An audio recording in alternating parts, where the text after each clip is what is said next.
And to mute your mics, unless you're asked if you have a question or something, you can unmute yourself. But other than that, let's turn off all our mics and our cameras. We are going to record this session, so if you do not want to be on the recording, you can leave the session, or if you're okay with just your name being on your block, you can remain and just keep your camera off and your mic muted. So we are excited today to learn all about soups, and we have Shelby Boyer, who is one of our agents. And so Shelby, I'm going to turn it over to you. All right, so can everybody hear me okay? Everybody good? I've got a mic and everything set up, but this is my first time using it, so I just wanted to make sure everybody's okay. We can hear you. It's echoing just a little bit, Shelby. Okay, it might be from where I'm at as well. I'm in the Putnam County office in the kitchen, so I wanted to thank Michelle Parrott for letting me come and use the kitchen. So it does kind of echo, so if that's an issue, I'm sorry, I don't know how to fix it, but anyway, so today we are going to be making a soup like we had talked about. It's a ham and potato corn chowder, hence why I said, "Oh, Sweet Niblets" as the title of this session, because we were looking for something kind of different that we could do, because everybody usually makes universal vegetable soup, chicken noodle, chili even counts. So we were looking for something just a little bit different. And corn chowder is something that is usually made around the springtime, but with the ham and the potato in it, it actually falls more into the fall and winter. This is kind of a couple. Hey, Shelby? Yes. I hate to interrupt you, but you're fading in and out with your microphone a little bit. Can you put your microphone a little closer? Yeah, good. You're okay? Okay, let's try that. Okay. So the first thing that I'm going to do is I'm going to get started cutting all of my vegetables. So I'm going to start with an onion first. We are going to dice our onion, celery, and carrot today. When I get started, I cut the end off, and then I'm going to flip it over on that flat side and cut right down the middle. And then we're going to take off the skin. And I put this onion in the refrigerator because usually if you refrigerate an onion for about 30 minutes to an hour, those fumes from the onion don't mess you up as bad, because I knew that I would start tearing up on you guys today if I did not do that. So I'm going to get my onion peeled, and then we will get started with our dice.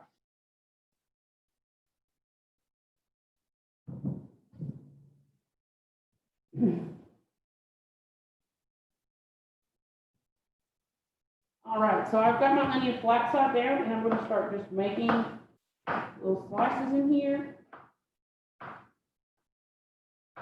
And then I'm going to come across, and then I'm going to start dicing.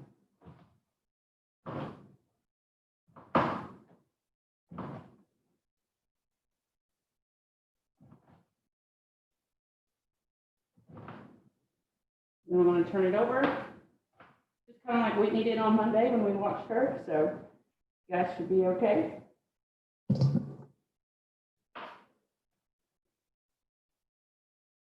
There's half, and we're going to do the other half.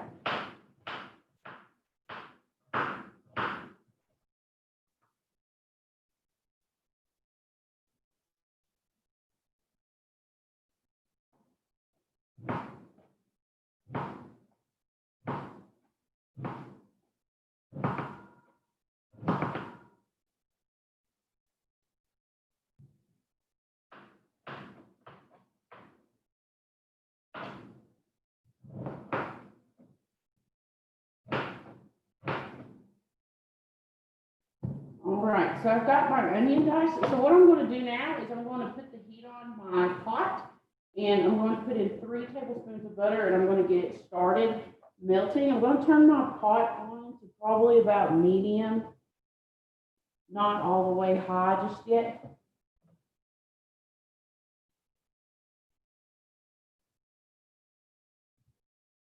And on the recipe, it says that you can use butter or oil. It's really up to you. I'm just using butter today. About 3 tablespoons.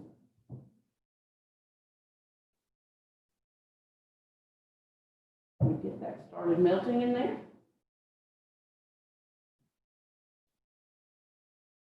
Now, got my onions chopped, so the next thing that I'm going to do is I'm going to start peeling my carrots so we can get them diced.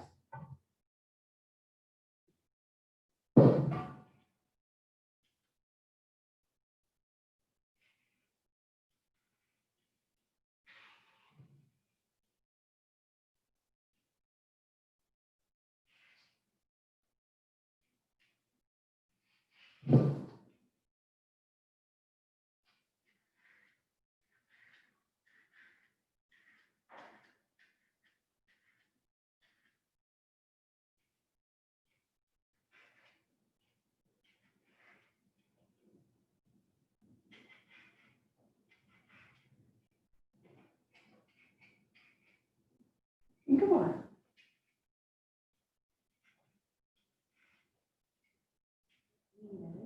Bring my camera.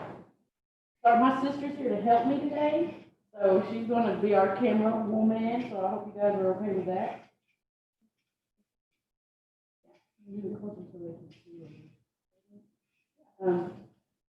All right, so I've got one carrot pretty much peeled. I'm going to slide my onions over a little bit. I'm going to cut the ends off.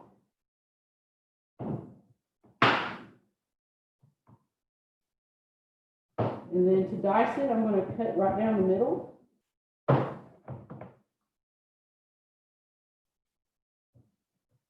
then I'm going to cut it in half because, you know, the carrot is bigger on one end and smaller on the other, so I can cut it in half so that way I can control my sizes of my dice. Cut the bigger pieces in half again. I'm going to just kind of dice them so they'll be about the same size as mine.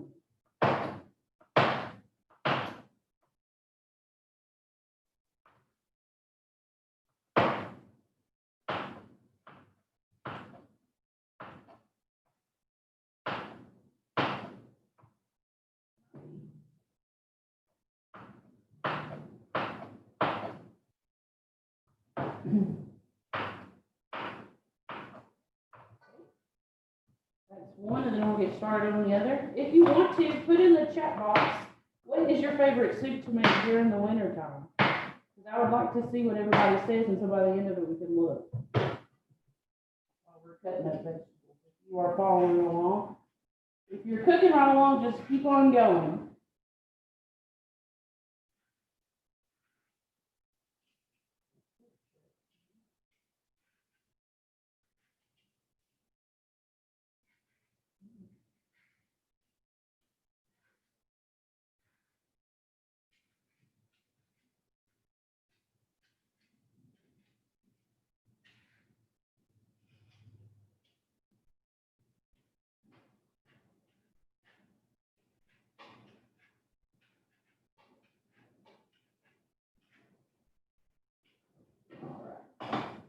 I'm going to move this carrots over and we'll start dicing up. Just like we did before. You could save those pieces of carrot if you make your own chicken stock or vegetable stock at home, and you can just use those to sit in there and just kind of cook along in your stock, and then you can take them out. Always use every part of the carrot.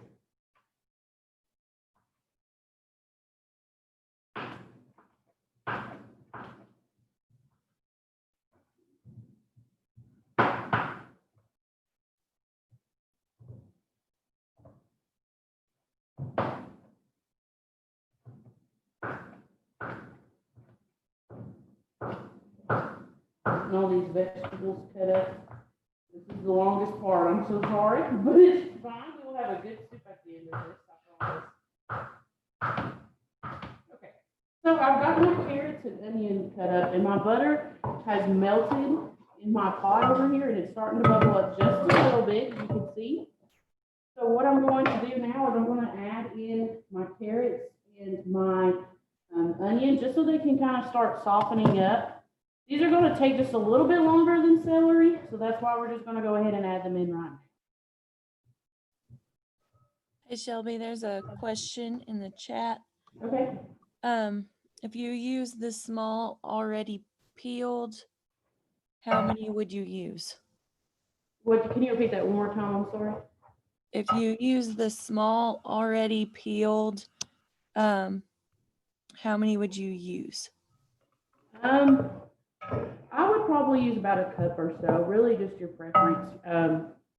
Because we put in about a cup of carrots anyway, and I've got some of these. So yes, if you use just like the baby carrots, you could just dice them up and use about a cup. Okay, thanks. You're welcome. There we go. And we're gonna get those going. And then now we're going to move on to our celery. Celery is a little bit different. We don't have to actually peel anything, but I'm going to cut the ends off. You can use these ends, even the leaf parts you can use in salads and anything like that that you want to. They're actually very good. They're not that bad at all. Then I'm going to cut off the other ends. Now another thing I'm going to do is I'm going to kind of de-string my celery. If you know celery is very stringy, like here, you see it? And sometimes those strings don't actually like go away or disappear sometimes. And you know that it's harder to eat when you have the strings in your celery. So I'm just going to take them off. That's usually just a personal preference. If you don't want to do that, you don't have to. But I'm going to do that because usually they don't ever, they kind of come back and haunt you. Now I'm going to cut these celery stalks down the middle.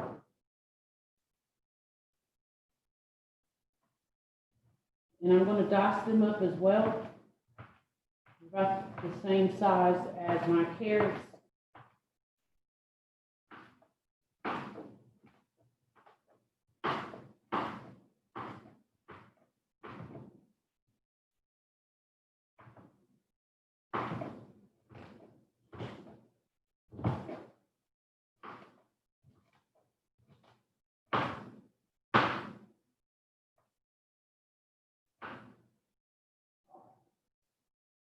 Got those chopped up. Got those put in. Now we're just going to let this cook down. We have just added in what they usually call, it's like the trio. This is usually how you start every soup, with this base, which is usually onions, carrots, and celery. There's a fancy French name for it, but I am not going to attempt that because my southern slang will mess it up and it might be offensive. All right. Was that about a cup also? Yes. Okay. I'm going to clean up my area just a little bit. All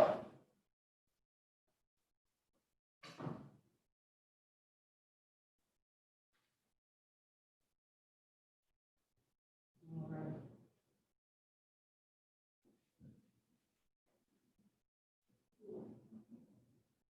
Okay, so now that we've got our onions, celery, and carrots cooking down, you're going to cook them down till about they're tender, which usually takes about 8 to 10 minutes so they can get soft. They're not as crunchy.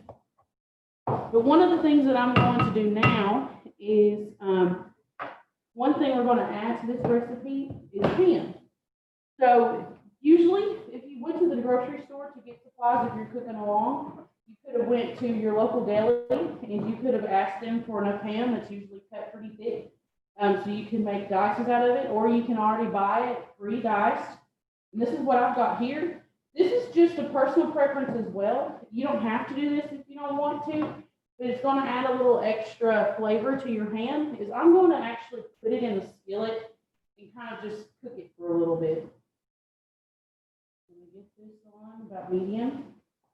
You don't have to put any oil or anything in here. You're just going to kind of crisp it up just a little bit, almost as if you were like cooking bacon. I'm just going to add that in there, and then it'll cook.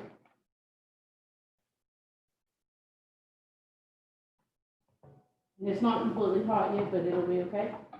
And I have them just in little dices as well. But if you went to the deli, you could cut it up and yourself and make it as big or as small as you would like. But I just went ahead and got the pre-cut ham.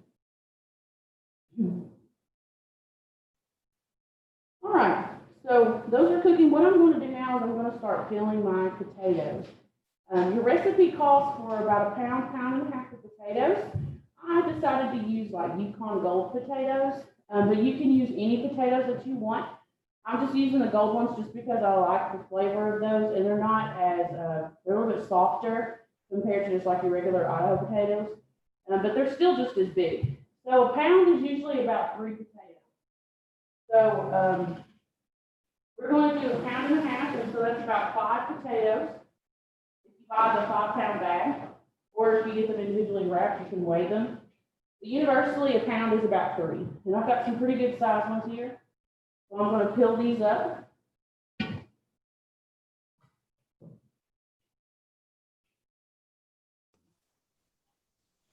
What was it you just added, Shelby? I've got my ham on the skillet, and then I'm starting to peel my potatoes. I haven't added anything else to the pot. Okay, it was ham. I'm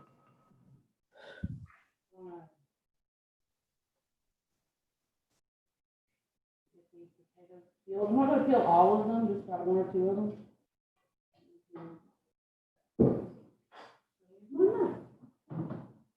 Peel my potatoes. And it's optional. If you don't want to take the peeling off of these and you want the peeling on them, that's fine. I'm going to do a mixture of both in my soup, but it's completely up to you.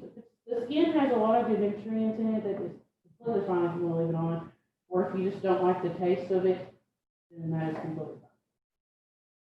I'm going to peel it up.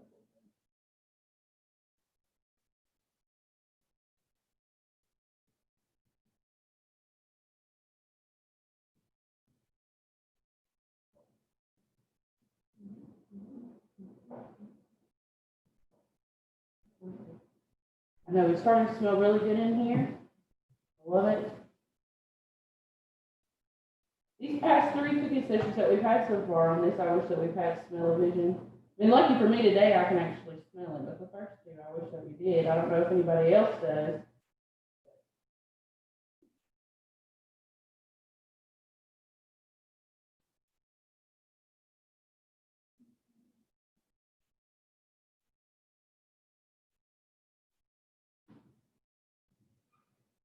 All right, so I'm going to just peel 2, and then I'm going to keep 3 with the skin on. I'm going to start dicing these as well, just so I can already go ahead and have them prepared.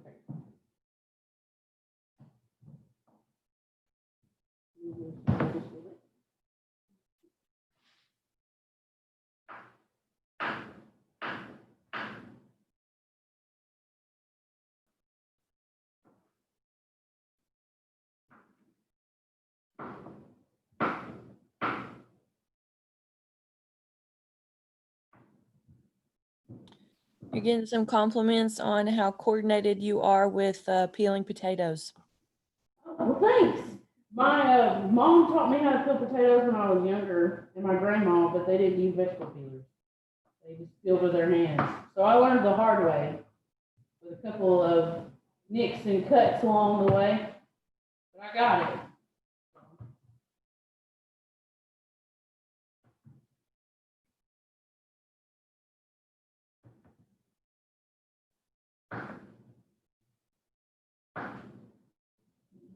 Throw these away so we have room for more.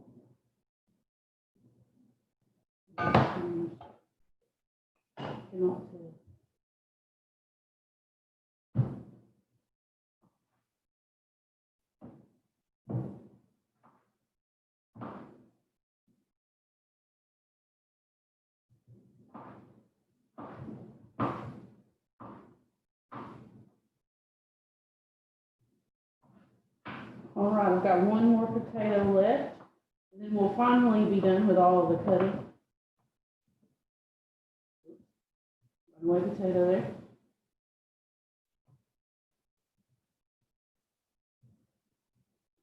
One more.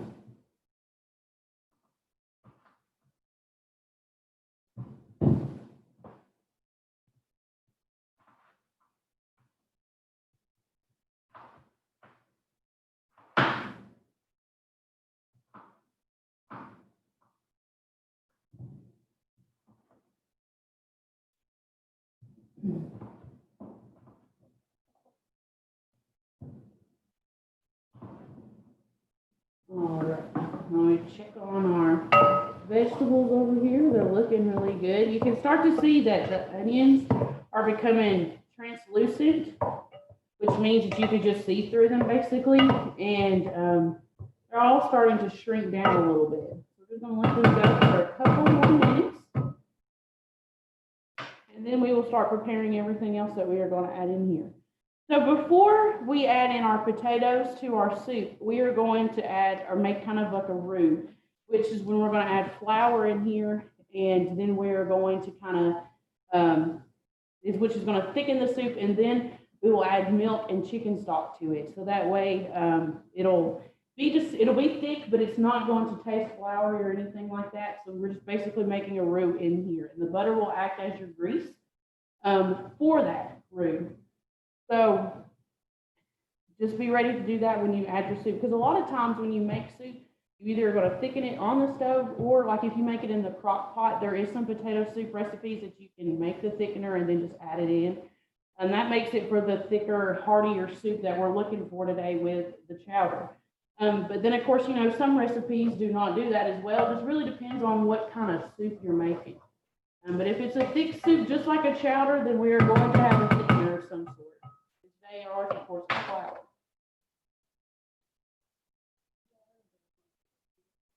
The ham is finally starting to cook a little bit. I was getting a little nervous. But anyway, so I'm going to get my garlic mashed up, and I'm going to get it added in here too. You don't want to add garlic in right from the very beginning. And the reason why that is because garlic burns easily.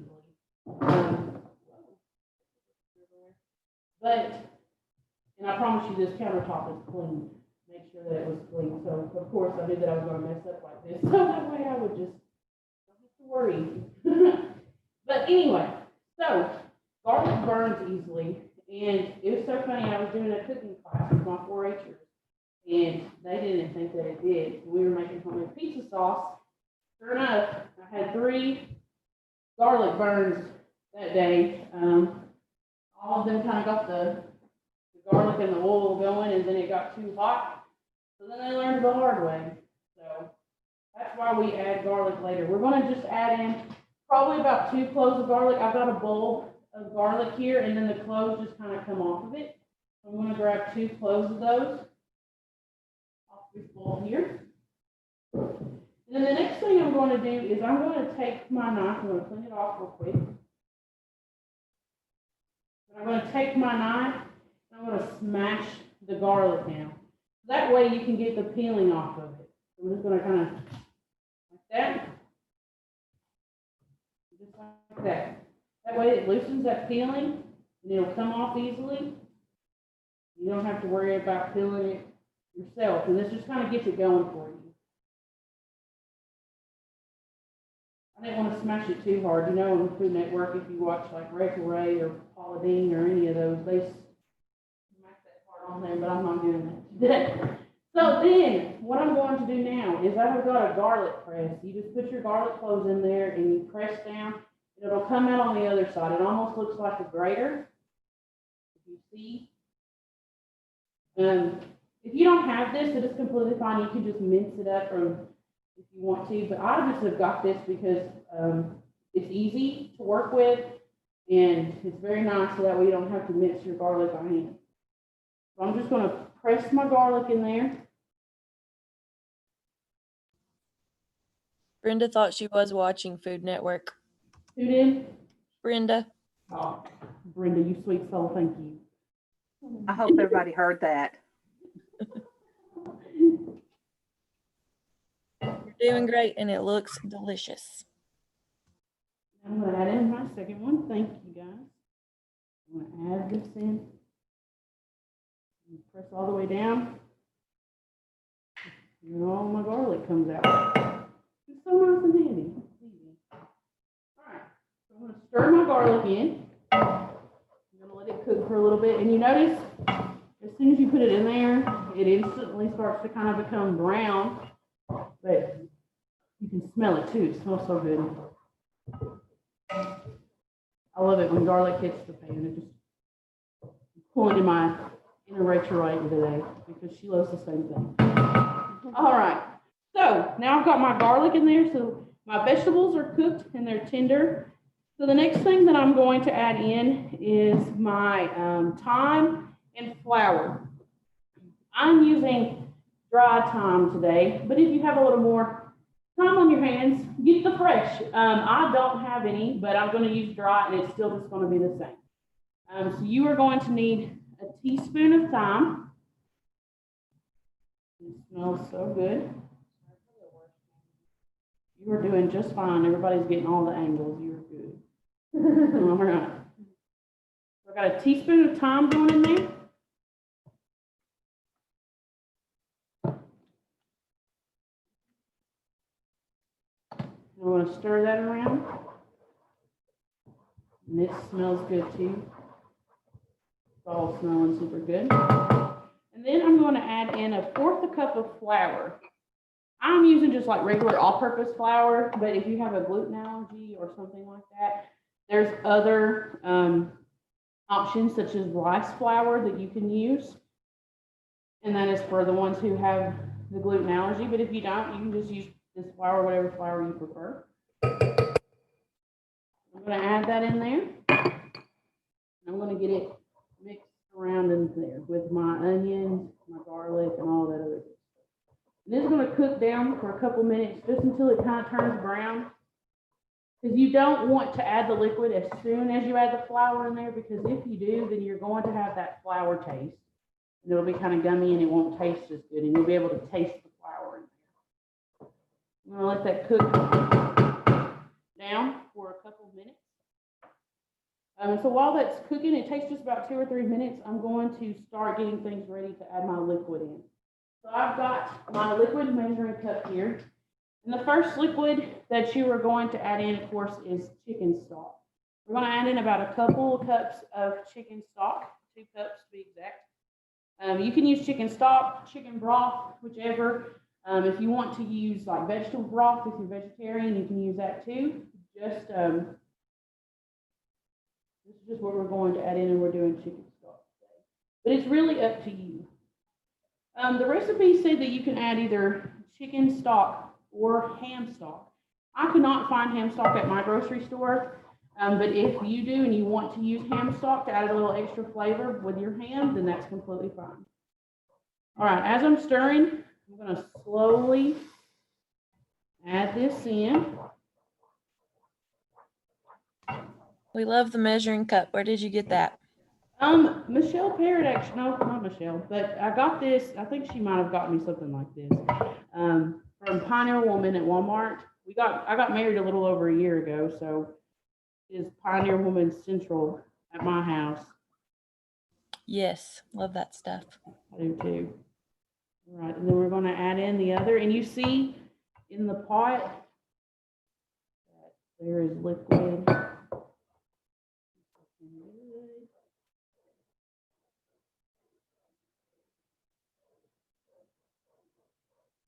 And then if you need to add a little more over time, that is completely fine. But we are going to add in some more liquid in just a minute.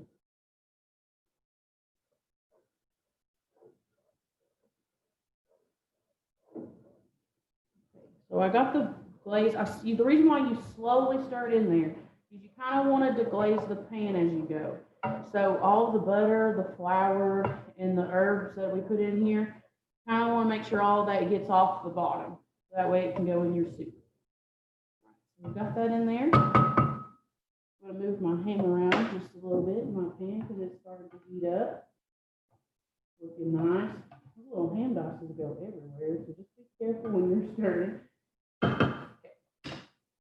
Now, we've got that in there, and we're going to add in the milk.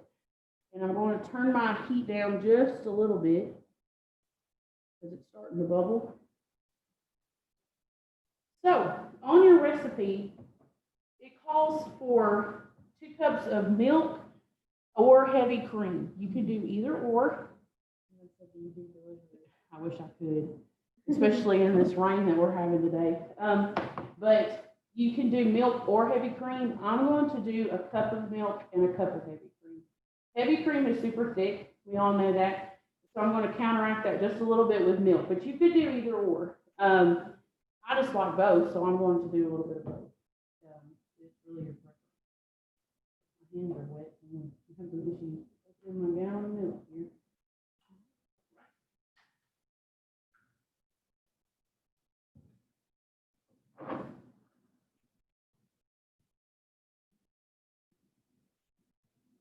Okay. We got a cup of milk going in. And then we're going to add in a cup of heavy cream.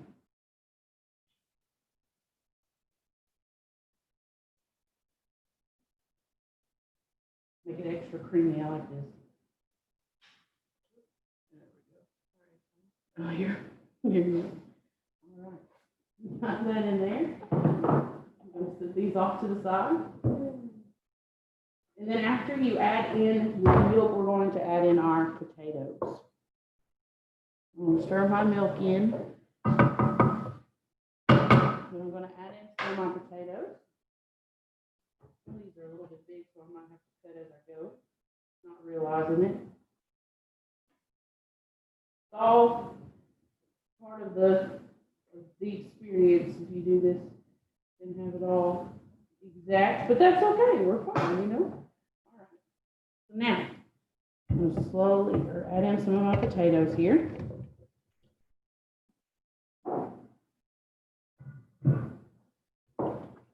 Now look at that, it looks good.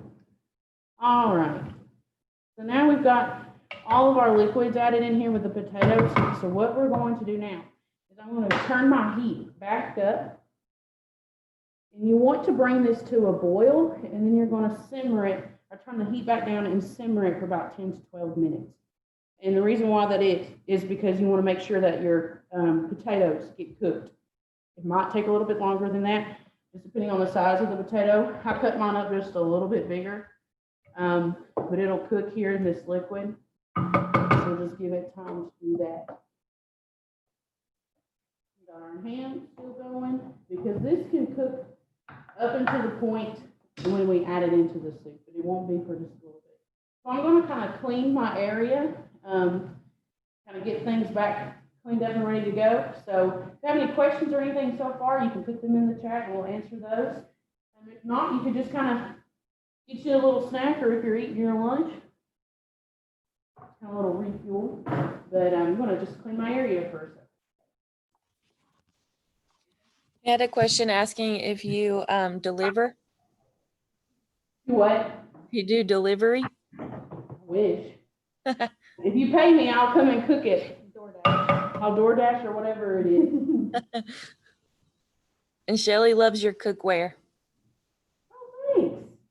Oh, Ethel just posted a link to the Pioneer Woman measure. Oh, thank you, Ethel. Nice, Ethel. Way to be on the ball. Those are so pretty. Yes, I was one of those when I was registering for stuff. I just wanted all of it because it's so pretty. Like, there's so many cute things. It's just all real cute. And she's coming out with more and more all the time.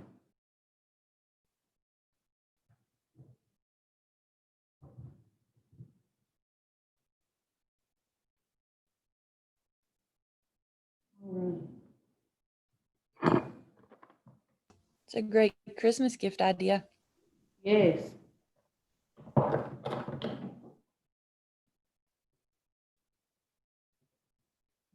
And she's got different colors of them too, I'm pretty sure. I could be wrong, but I think she does. All right, so while our our soup is kind of getting up here. It's starting to bubble up just a little bit, or it's getting to that point. I'm going to just kind of watch it and monitor it and do all that kind of stuff like that, you know, the usual after you get your soup in the pot. But then you're not going to add your corn until we get the potatoes cooked, because the corn's really, it's not going to take that long to heat through. You just want to make sure that you get it heated through. And your ham is kind of the same way, but it helps if you do this portion of it, because one, it adds a little bit of caramelization to your ham, which adds a different depth of flavor to your soup.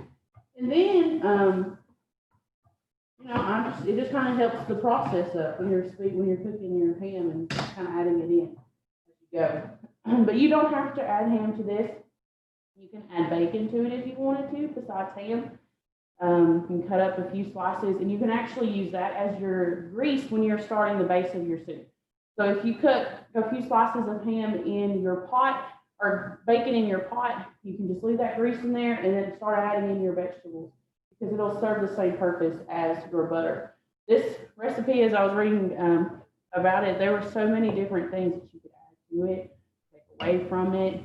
If you wanted to make it kind of healthier, instead of using potatoes, you could use cauliflower. I know cauliflower is kind of a big thing now, so because people are watching their starches, and especially if you are doing the keto diet or anything like that. I know that the cauliflower is a big thing, but if you didn't want the heaviness of the potato, then you could add cauliflower in there. And if you wanted to do bacon, the recipe says that you could do about 4 or 5 strips. It'll serve the same purpose as your ham. And it also has that grease factor. So I think my liquid is finally starting to bubble up just a little bit. Fingers crossed. And then, like I said, once it gets to a boil, we're going to reduce it down to a simmer, and we're going to cook it for about 10 to 12 minutes. Kristen, what are all the soup choices in the chat? I was wondering. I was just about to bring that up. So I'm scrolling back up to see. Starting at the top, let's see. We have loaded potato, chicken tortilla, split pea and ham, or 9-bean soup,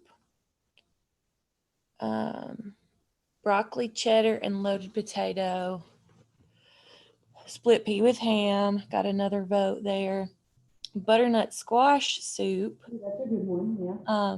In parentheses, it says savory, not sweet. And we had several people say vegetable soup, like their mom's vegetable soup. Yeah. Potato soup made with hash browns and cream cheese. That sounds really good. Oh, I'm going to need that recipe. Whoever put that in there, you'll have to send it to me. That was Miss Mary Alice. Beef vegetable soup, cowboy soup. I think that might be all.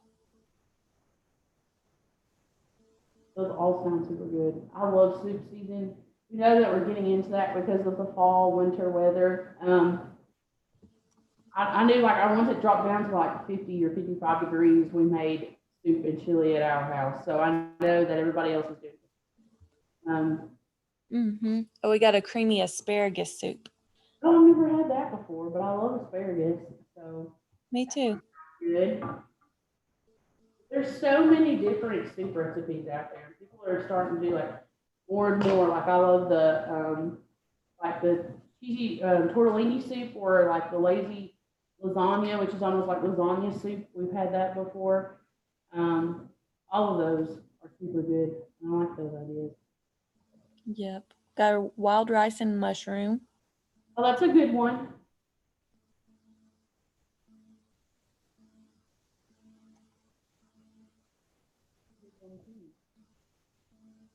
I like chicken and rice soup too. Those are usually really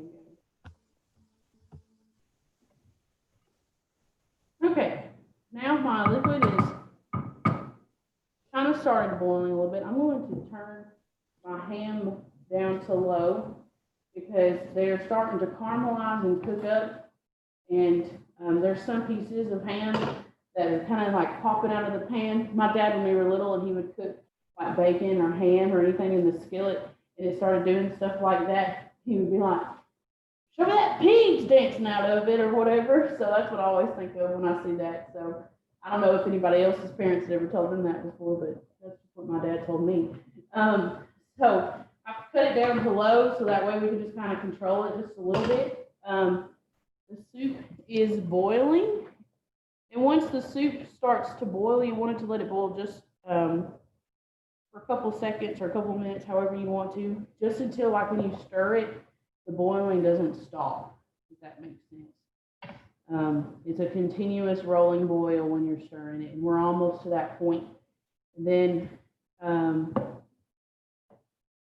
once it gets to that point, then I'm going to turn down the heat for about, and let it simmer for about 2 minutes.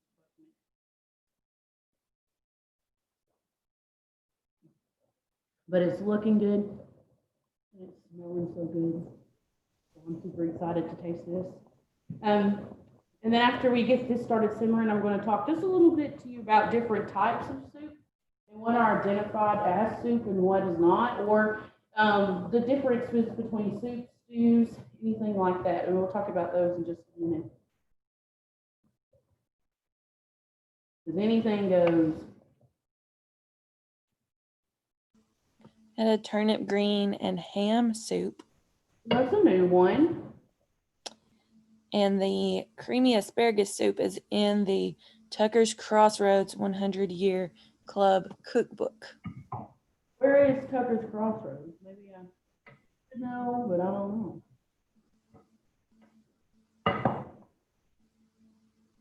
I'm not sure. Which county is that FCE club in?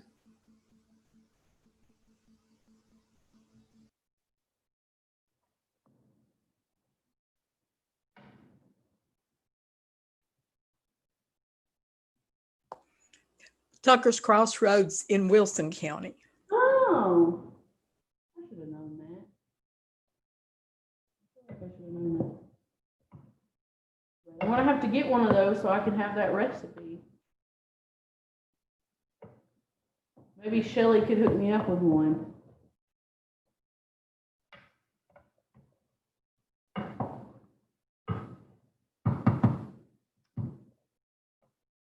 All right, so now my soup is boiling, so I'm going to turn it down just a little bit. And I'm going to keep an eye on it and just let it cook so I can let the potatoes cook. Okay, so like I said, we are getting into the fall winter season. And soup is a big popular item. It's a popular item at restaurants. It's a popular item at home. Some soups come out and they're seasonal, some are not, you know. So there's differences between soups, stews, all of those kinds of things. But a soup is like the big universal covering for all these different types. It could be labeled as one of the following, which is a bisque. If you've ever heard of like tomato bisque, lobster bisque, any of those. It's like a rich, thick, kind of smooth soup that's often made, like I said, with shellfish, which is lobster, crab, shrimp. Usually, like when it's very smooth, most of the time it is kind of pureed, then there could be hunks of like lobster and stuff in there. But it's not as chunky as like if I was making a vegetable soup or like with this chowder today. Usually it's more smooth and everything's kind of blended or emulsified together. Broth or stock. Most of the time you add broth or stock to a soup, or you can even eat it that way. It's strained, you know, it's thin, it's clear.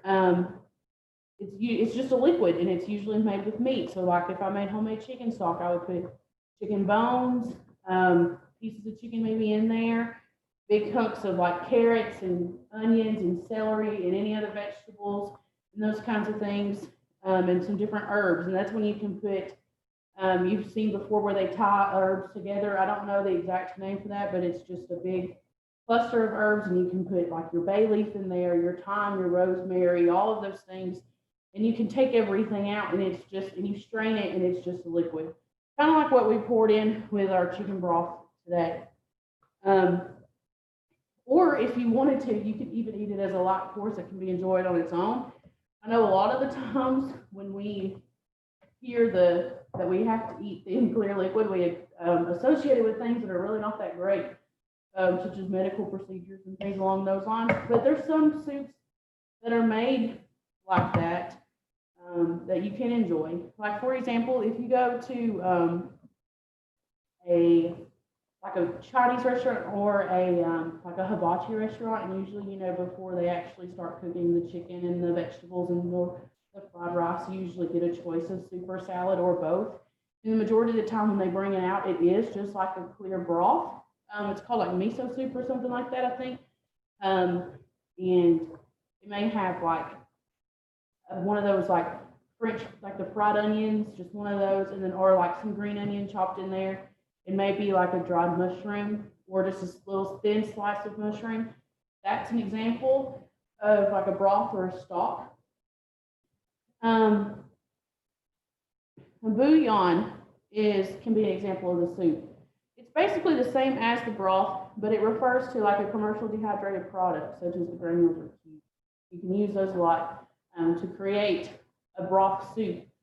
We get those sometimes to add to different things, such as you cook chicken bouillon in like chicken and dumplings, or you just put it in there, or just to season different soups. Sometimes my mom would even put the bouillon cube in like green beans and different things like that because it's dehydrated. It'll season your either your soup or whatever product that it is that you're making. Now, like today, we're making chowder. It's usually a thicker, chunky soup. It's usually made with seafood or fish, so you've probably heard of like clam chowder or different things like that. But chowders are also made with poultry, vegetables, and cheeses. And that's usually a lot popular, just like we're making today. We've got potatoes, ham, corn. There's corn chowder. But I've even heard of like lobster chowder or lobster corn chowder. There's usually like a protein and a vegetable associated with it. It is really thick, and the reason why that is because we added in our thickener. All right. Consomme, which is a different word, it's hard to pronounce. It's a strong, flavorful meat or fish broth that has been clarified. I've never had one before personally, but most of the times it's usually found at like more of the top scale, high dollar restaurants. I have never had it, or you can even make it at home. But if anybody has ever had consomme, you need to let me know just to see what it tastes like. Then we all know, of course, chili. Chili is short for chili con carne. If I've screwed that up, I'm so sorry. It translates to chili pepper with meat. Majority of the time, it's like a stew based, and it's made with beans, tomatoes, chili, peppers or powder, and meat of some sort. There's some places that don't even add meat to their chili, or there's some that don't even add beans. But either way, you've got that ratio of those spices with one of those things. Well, the sirens are going off in Putnam County. I don't know what's going on, but it could be something. But anyway, moving on. Some chilies can even be thicker than the other. They can be different colors. You can make like white chicken chili. That's usually very popular. I love white chicken chili because it's got usually white beans in it and chicken instead of your like kidney beans or your chili beans or anything like that. So it varies. It has different varieties. And it's usually very popular this time of year as well. Now, gazpacho, it's a different kind of soup. It's usually a spicy soup made from raw vegetables or fruit, and it's served chilled. So most of the time, a gazpacho can be used in the summertime. And I've had that before, and it tastes kind of like, not like salsa, but it's close. Usually you use tomatoes, English cucumbers. You can use any vegetables you want, and you blend all of those together and add in some colder liquid to kind of like bring it down or bring it together even more. But another thing that some do to kind of thicken it, but not add like a warm thickener such as flour or anything like that, because you can't cook the starch or anything off, they will cut up loaves of bread and they will blend it all together. I've seen that done, and it helps thicken your soup, but you don't taste the bread, which is very nice. It just kind of absorbs a little bit of the liquid and thickens it up. It is usually very, very good. And that can also be done different ways. You don't have to add tomatoes to it. You can add a lot of like green vegetables. But it'll all just kind of be pureed together. It's kind of not chunky, but it's not completely smooth either, if that makes sense. Stews. We all love stews. Stews are composed of larger cuts of meat and or vegetables that are simmered in a cooking liquid over a long period of time. And because there's less liquid here than a traditional brothy soup, some don't consider stews to be soup. Most of the time they're kind of thicker and they're heartier. And usually they can be served over something like, somebody that makes a beef stew and they serve it over rice or potatoes or different things like that. It's just because it's a whole lot thicker. And I like it that way. I don't know if anybody else likes it that way, but I know I do. But usually you cook those down low and slow and kind of just break down those meats because you use a lot of stew meat in those. And stew meat has a lot of things, or kind of like some fat and other things like that, and tendons and stuff, that has to be broke down a little bit. And so if you don't cook it low and slow, then none of that will break down and it'll be kind of hard to eat a little stuff. But those are just a few examples of soup or stews or even chowders, however you want to describe it. But I love soup any way it comes, and I hope you do as well. You're getting compliments on your apron, and Ethel has shared a shopping link for the apron, and we're loving that. Well, if you really want to know, I got this apron at Paula Deen store in Gatlinburg. There's one in Nashville now. Paula Deen's my fave. I used to watch her all the time when I was little, so, and my sister's shaking her head yes in agreement because it's true. all the time, yeah. And I loved her, so I love getting, I have some cookware that I bought once that's like butter speckled, and I haven't even used it yet. I haven't even got it out of the box because I'm just waiting for when we build a house to like actually, display it. So I may not ever use it, but it's butter speckled, which of course is the cute color yellow. And she's famous for butter and all things along those lines. But yes, that's where I got this one at. I have another one that says butter y'all on it. That's yellow plaid. Then I have one more, I think it's pink, and it says like Queen of Southern Cuisine or something. I don't know. But I've got my fair share of all Paula Deen merch. I love it. And I'm super excited her restaurant is in Nashville now. All right. So my soup has been cooking down. I'm going to check the potatoes and stuff like that in there just to see if they're getting soft. Usually you can tell that if you can poke through it just fine. That's also when you know, like, if you can mash or anything like that. Poke through. Yes. Okay. It's starting to.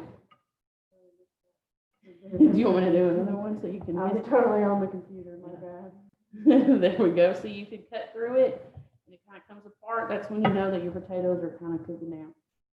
And it's already kind of cooking down enough, and it's going to cook down just a little bit more because now we've come to one of the main events. We're going to add in our corn. So your recipe calls for about a cup of corn. You want to put that in there.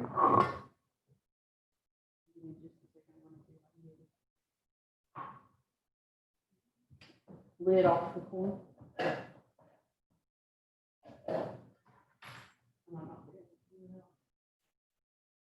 here we go. So sorry, I didn't want to cut myself on Zoom Live because then that would be the talk show or talk of the virtual FCE conference for the rest of our days. Right. Now I've got that cup of corn in there, usually about half a can. I'm going to stir that in. And it's just going to heat through.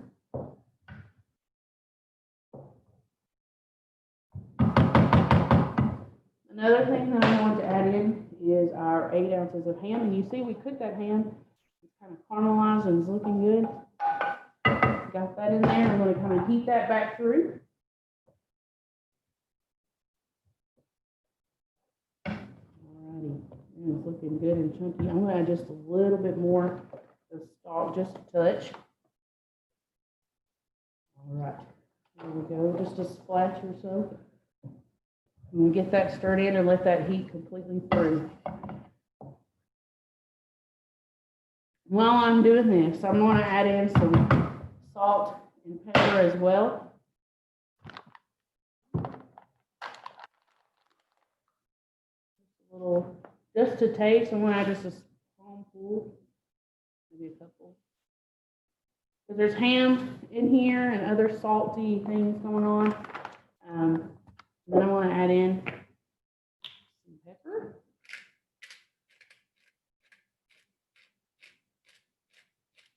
Again, these are to taste, so it's literally however you want. And then I'm going to do this, the recipe doesn't call for this, but I like seasoning salt as well. It's also got other seasonings in it just besides salt. I'm going to sprinkle that in a couple of times too. If you wanted to, you could add some like hot sauce or anything. I love spicy foods, so I'm going to get that in there. Got it cooking, and look how good it looks. All the different colors. You got a starch, you've got a protein, you've got vegetables in here. A whole universal meal in one pot, which is nice. Usually is the soup's goal. All right. So now, since I have got my soup pretty much almost done, I'm going to do a couple of things. Kind of help with if you want to top it with, of course. So of course I'm going to grate some cheese. You don't have to grate cheese. You can do shredded cheese. I just went ahead and just bought just the block, and so I can shred some cheese. It's completely up to you. I'm using mild cheddar cheese. I like the flavor of cheddar, but I didn't want it to be super strong. But it's completely up to you. If you wanted like sharp cheddar, use sharp. It's kind of tangier, has more of a bite to it. But I'm just using mild for today. What's the last thing with the red lid? Seasoned salt. And that's completely up to you. Like I said, all seasonings are preference. But I added seasoned salt in there just because I like it. So I did half of my block of cheese.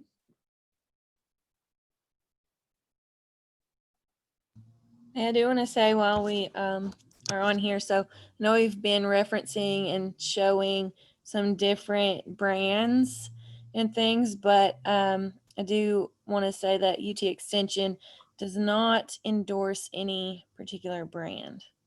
Yeah, I should have said that. Thanks, Kristen, for getting that in there. All right, now my soup is pretty much done. My corn is heated through, and my ham is as well. You don't have to do too much of that, but I'm going to show you a couple ways that you could serve this up. So I'm going to pull these over here. I'm going to put my cheese in this thing like this, which is really nice if you have these measuring cups or if you get them. You can also use them too, like if you're doing a dinner party and need stuff to sit around. I use them for stuff like that, and everybody compliments me on them. They think they're bowls. So there's another thing you can use those for.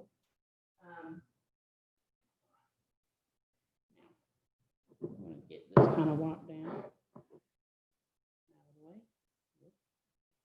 All right. So, got cheese and bacon here. You can even cut up some like green onions or scallions if you wanted to add on top of this. But your soup is done. Now we're going to plate this up. Okay, so you can do this one or two ways. Of course, I'm going to get you a big old, just like a bowl. I'll put the soup in here. I need to know where you got your cheese grater. My cheese grater, I got it as a wedding gift, so I cannot tell you where I got it at.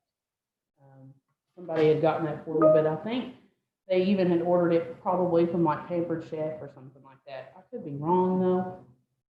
But anyway, so of course I've got my bowl of soup. I'm I'm gonna top it off a little bit with my shredded cheese. Just a touch of bacon. Like I said, you could put herbs or anything like that on here, like your scallions or even some parsley. That would be really good. And there's your bowl. Or if you know, or you could even do this yourself, if you know a local bakery, or usually you can find these at like Walmart, Publix, Kroger, anything. I got a bread bowl here. One of those like Hawaiian bread bowls. So what I did is I just cut out the top and I scooped it out and pressed down the bottom and some of the sides. You could toast this in the oven if you wanted to, and even use what you took out of your bread bowl as like a side dipping portion for your soup if you wanted to. I did not do that, but that's completely up to you. This one looks a little bit bigger, but you know, if you go to some local bakeries, there's one here in Cookeville, it's Great Harvest, and they usually have soup bowls. If you went to Panera or any place like that and you buy bread in bulk, that's one of them. But I'm just using like one of the Hawaiian bowls or bread circles today. So what I'm going to do is I'm just going to scoop me out some of that as well. I'm going to put it in my bread bowl. Super nice. And your bread bowl will kind of soup up and take all some of that liquid, and it's just going to be super good. And then, of course, top it with a little bit of cheese and some bacon. And then there you have it. Doesn't it look super good? We have got our ham and potato corn chowder, and it's served one or two ways. You can have it in a bread bowl or just in a big hearty bowl yourself. I want to thank you guys for tuning in to the cooking session of the last day of the virtual retreat. I hope you all have enjoyed the virtual retreat as much as I have. I love getting to see faces, even if it is only over a computer screen. Also, happy Veterans Day. If you or somebody in your family have served, I want to say thank you so much for your service for our country and protecting our freedoms. But hope you all have a great rest of your Wednesday, and I hope you enjoy your lunch, especially if you made it along with me. Let me know what you think of the chowder. All right? I hope everybody has a good day.